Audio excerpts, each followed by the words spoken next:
involving certain individuals that were speaking in reference to Monique and I, and we wanted to address this. And the acronyms for our discussion today are going to be TAT, T-A-T, and it stands for Truth, Accountability, and Trauma. And before we get started, Daddy, I want to say something. Kick it. You know what? Oftentimes, there'll be some people that say, Mo, why y'all always be talking? And why y'all... Because do you know one thing our community suffers with? Is silence. We have been taught, keep the business in the house. Don't say nothing. Don't say nothing. And then there's the trauma. Because what happens oftentimes in the household, we keep it in. We don't say anything. We stay silent. And then you live your life in that trauma. So the reason why we continue to have these conversations is because we taught us in our community suffering. In addition to that, there's a level of embarrassment that we've been taught to carry that started from slavery, and that level of not identifying when you have a problem, because we've been taught to get through it so we could go back to work, when sometimes we need to be working on ourselves and dealing with the trauma that we've experienced so we can be better when we do go back to work. The catalyst to this conversation was due to the conversations that we would have and have had in the bathroom. And recently, there's a gentleman, his name is Vlad. And Vlad, since probably about 2018, and we're now in 2024, has been having individuals on his platform where he wants to speak about me as a piece of shit, I'm a bitch, I'm all kinds of names that he used in reference to me. Now, this is typically the time that I'm supposed to come back with my chest poked out and I'm going to clap back. But I want us to understand that there's a different way in which to approach certain situations, because I don't take it personally that he said what it is that he said. See, my daddy has a way of saying, you know what, Mama? This ain't personal. Well, when you keep hearing your husband being attacked, and you know it's not true, and you hear people deal with us with their opinions, but they don't deal with us in facts. We deal with people in facts because our opinion doesn't matter. It's the facts that will always stand, because facts are facts. Your opinion is just that. And you know what they say about an opinion? It's like an asshole. Everybody has one. So I don't take any of it personal. Anymore. Thank you, Daddy. Okay, because you know there was a time you had to talk me down. Yeah. But what I will say is I take it personal when it keeps attacking our community. That's when it's personal for me. And it's personal for me that this person is allowed to have a platform that oftentimes we're not speaking the best of one another. And we keep signing up for it. So you want to start this now, baby? In addition to the truth, we in our community have to consider, stop worrying about who the truth is told about and just accept the truth. Because we've been taught that based upon who that person is, you don't go against them because of what they can do to you. And what you don't understand, some of us, is that what we don't understand, some of us, is that if you don't stand up against them, you don't know what they're going to continue to do to you.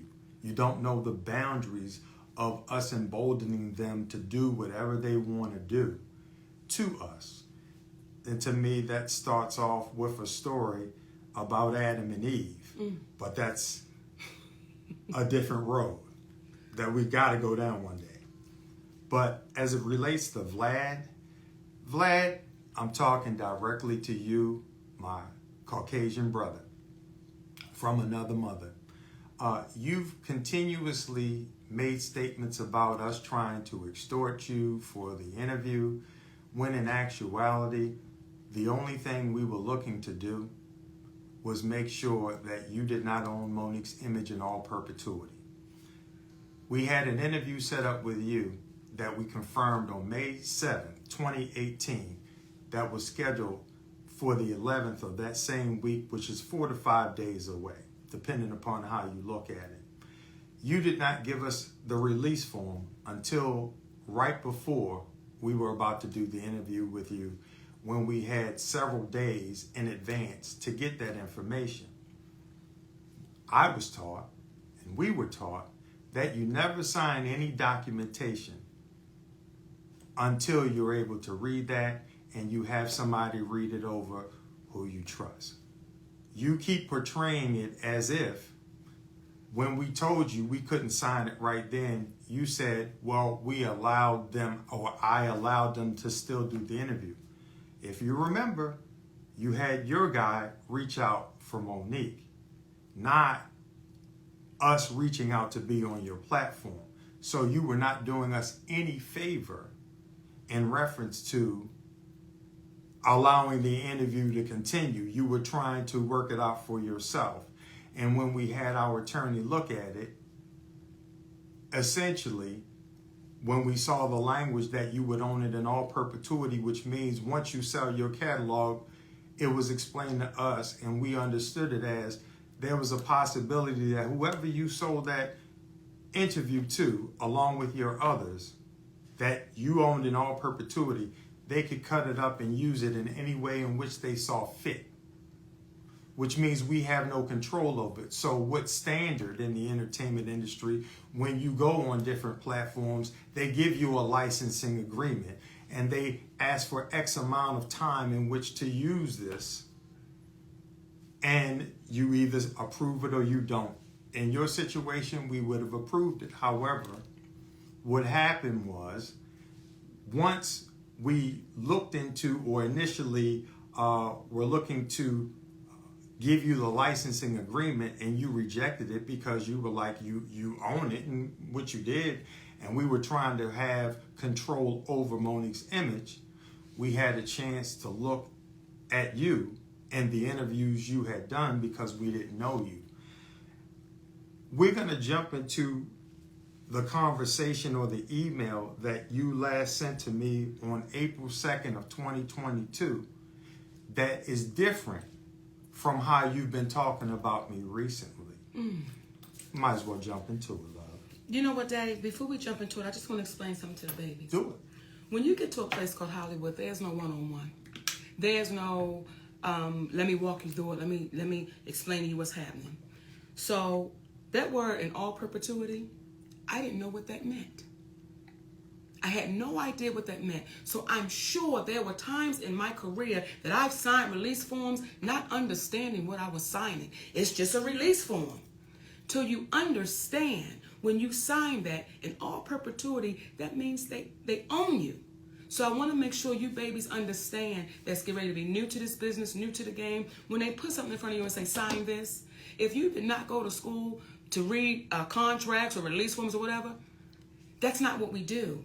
So put it in the hands of somebody that would know what an all perpetuity means. So let me read this, okay? This is from you, Vlad, and we got to talk directly to you because you seem to have a lot to say, but we want to let the community know what you sent to us. Sydney, in the spirit of Monique working things out with Lee Daniels, I would like to extend my hand and work things out with you as well. I apologize for what I said about you. I felt frustrated that other YouTube channels that did interviews with her were allowed to show the interview on their YouTube channels, whereas I was only allowed to have it up for a limited time. But regardless of my personal feelings, this was your business decision, and